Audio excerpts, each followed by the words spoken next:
You're listening to the Tina and Drew Show on AM 1090. Now live in the studio, local real estate experts Tina Mitchell and Drew Ebner. Thank you for tuning in. It is Saturday, October 22nd. Welcome to the Drew and Tina Show right here on AM 1090. This is Drew Ebner, self-proclaimed mortgage guru. And sitting to my left is the lovely and talented, the mortgage diva, Miss Tina Mitchell. And you said for the first time in many weeks, Drew and Tina Show, just so you knew. What is it? It's a Tina and Drew Show. Well, I stand corrected. It's been a while. Many openings, I've always said the Drew and Tina Show, and I thought this week I'd slip it back in and you would have no idea. Caught you. And you know what? It can be the Drew and Tina Show today because I tell you, I'm sitting here so nervous about actually you having to jump out of studio. Jessica was due on Monday, and your little girl, Brooklyn, is not here yet. So, I mean, that would just be... You've got my cell phone because you forgot yours. I'm going to tell Jessica, by the way. Tina, actually, I didn't forget it. I get bad reception here in the studio, FYI.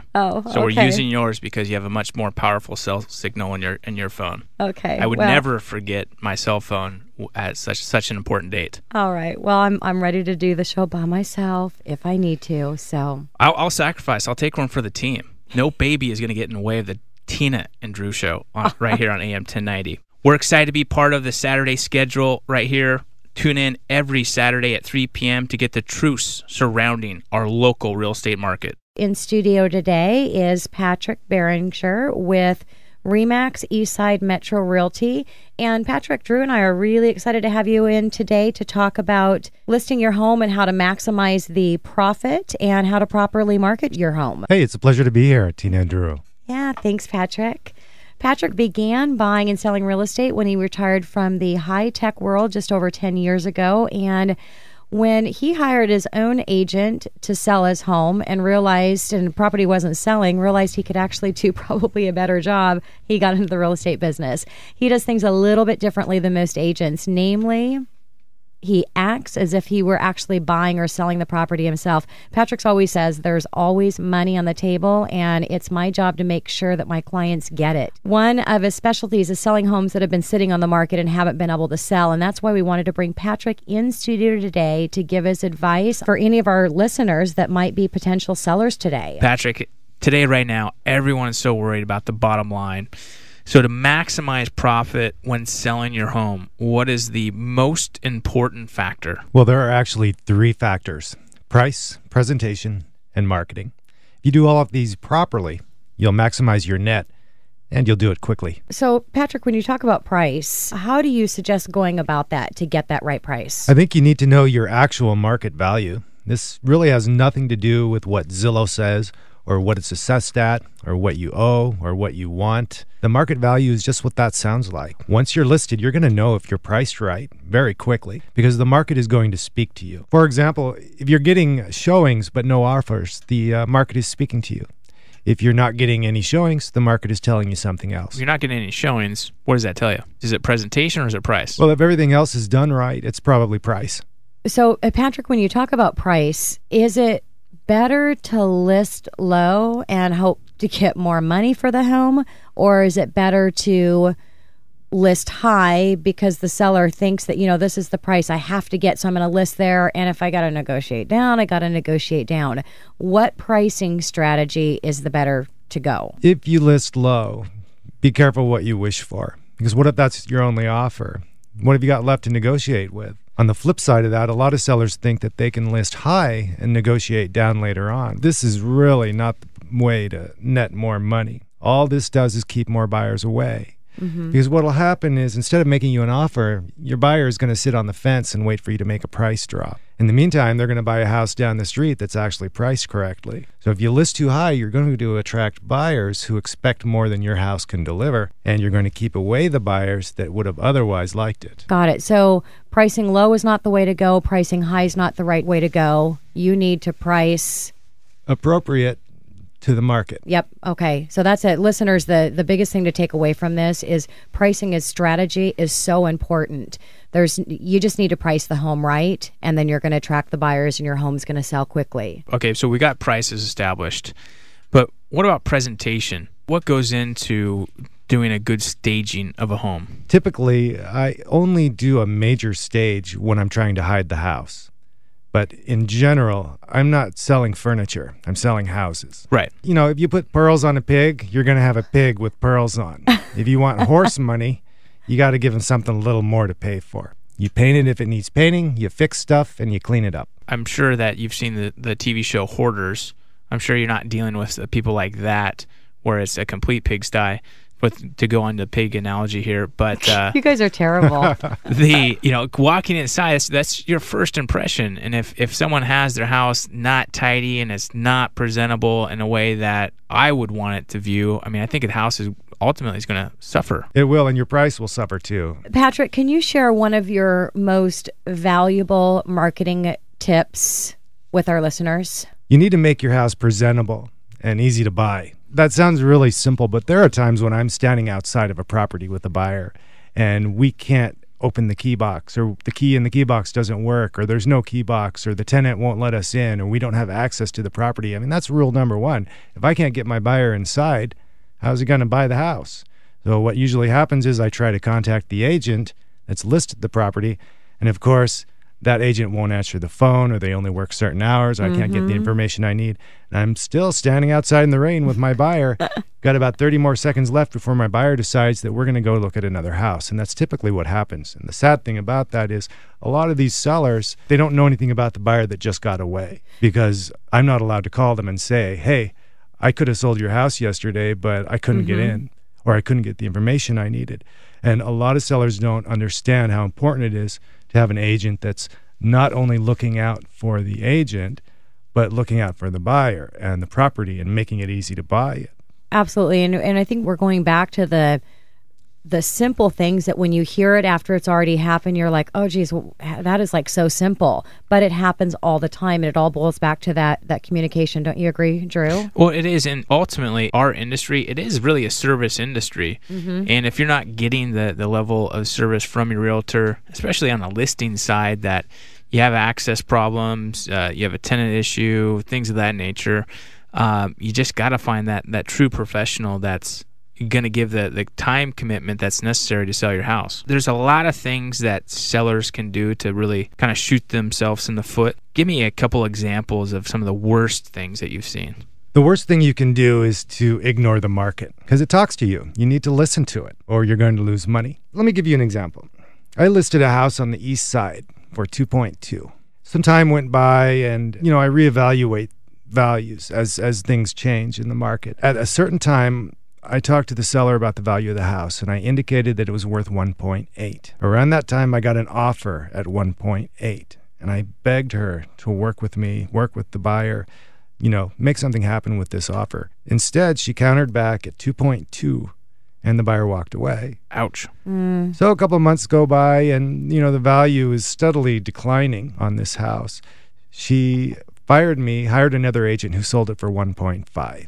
So essentially, she threw away $300,000 in trying to get more money than it was really worth. There are times when you can play that game, and there are times when you cannot. And you're hiring an agent to represent you and hopefully bring some perspective to the market that you may or may not have yourself. And I think everyone's susceptible to this feeling that you believe your house is worth X amount of dollars. And to come to grips that your house isn't worth what you think it is, sometimes is a little bit of a kick in the pants in the pride section. So I can see where that would be a tough negotiation on your end to really get that lower price. And it's really a wake-up call for many people. It is, but the simple answer is, if your house is really worth what you think it is, then why isn't it sold? Exactly. Good question. Call to action. If you're listening today and you want to know exactly what your market value is of your home to the dollar, give Patrick a call. You can reach him at 206-310-4742, or you can also reach Patrick online at northwestlistingagent.com. Patrick, everybody knows or has heard of the MLS, which stands for Multiple Listing Service. It's changed our industry in how people shop for homes. Can you talk a little bit about that? It really is the backbone of all real estate marketing. There are a lot of websites out there, And they do bring power to the buyer. You've got Redfin, you've got Zillow, Trulia. A lot of agents don't really respect the power of these sites, and they try to overemphasize the importance of a lot of busy work like staging and open houses. But you're going to find your buyer with price, presentation, and marketing. It's that simple. You need an agent who's intuitive enough to make each negotiation flexible enough to benefit you no matter what's on the table. Isn't that funny? Everything is just, I know maybe our topic for today should be simplicity. You know, everything is simple. It's just getting back to the basics. Tina, you're right. Going back to basics, getting the fundamentals down correctly, presentation, price, all of that's very important. Patrick, regarding responsibilities of a realtor and expectations of your realtor, what are some things that someone should just, bottom line, this is what you should expect? The bottom line is you need to get your house sold. You need to get every penny possible out of it, and you need it done quickly. So you need to know the actual market value of your house. And what a lot of agents will do is try to buy your listing by telling you how great their team is and how great their process is and their marketing and their open houses. They'll tell you that your house is worth maybe a little more than it really is, thinking that later on, once they've got your listing, then they can go ahead and try to talk you into a price reduction later on. Right. Mm-hmm. At this point, your net is dropping because you've already been damaged by the extra time on market at the higher price. So I think it's important to listen to the market. And I keep saying this, listen to the market, listen to the market. And one of the ways that you can do this is with feedback from buyers that have come through the house. And I am a firm believer in automated feedback systems, which do not allow your listing agent to edit the feedback. So how does that work, Patrick? Typically, when an agent uses the key box to show the house, the system recognizes that and sends the agent a feedback request, which is then sent to you and your agent. Oh, that's awesome. And your agent can or cannot edit them depending on the system. I personally do not edit feedback. I get it at the same time my clients get it. Mm-hmm. Once that's done, you're getting a little bit more of a voice from the market because, you know, other than not getting showings or not getting offers, that's one way the market talks to you, but you can actually ask them specific questions about your property, which is great. Yeah, absolutely. The best tips is coming from people that are coming to the home and giving you their feedback. Right. It's one thing to know that somebody's shown the house, but it's another thing to know why or why not an offer has come in. Uh-huh. Patrick, what about incentives, or if a seller goes, you know what, Patrick, I'm willing to give, you tell me that this is what the market warrants my house, and this is going to be the way to price it. And is it better to go with that price or offer incentives like a $5,000 buyer bonus or something to get more buyers to be attracted to your house? I think I know the answer, but I want to hear from you. You know, I think incentives are a terrible idea. What? You haven't even gotten an offer yet. I knew this idea because of the answer because of where we're going here, and it's okay. Yeah. So listen, you don't even have an offer yet, and you're already giving stuff away. Mm-hmm. Okay. Why are you doing the negotiation for your buyer? Make them earn it. I mean, you may be willing to give something away, but that comes later on. You might be willing to pay their closing costs or give them a flat screen TV, but they don't need to know that. Right. Mm-hmm. So don't. Most important is going out with that right price. Right. If you're choosing between an incentive and a price drop, then a price drop is the way to go. Got it. Patrick, pictures say 1,000 words. I mean, if you're not attracting buyers, you're not attracting their agents by the pictures that you're putting on the multiple listing service, that's going to be an issue. What advice do you have on photographing your home, and what are the best tips on that? You know, I really believe that you want to offer buyers just enough to pique their interest. Your intention here should not be to give away the store or show every single item or space in your house. You know, you just want to hook them, get them to bring their checkbooks. It's a balance, and if you don't find it, you're going to lose buyers. Got it. Do you recommend ever doing professional photographing? Oh, yeah. But I don't recommend going nuts, because if you take 1 million photos, they feel like they've already been to the house. Then what motivation do they have to actually go there? Oh. So give them just enough to make them want to see more.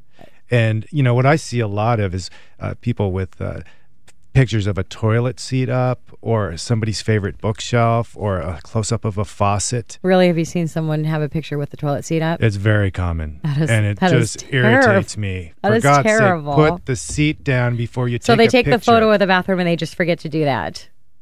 Maybe it doesn't occur to them. I don't know. It's really not a big selling tool. Yeah, no. Now, you know, actually, I saw one in a FHA appraisal the other day that I don't know why anyone would want to list their house with a huge cat box right in the middle of the family room. Is that something that we should do or should not do, Patrick? I don't know. Maybe it was collecting. I can answer that. Drips from the leak in the roof. Could It looked pretty loaded. So could I be. don't know.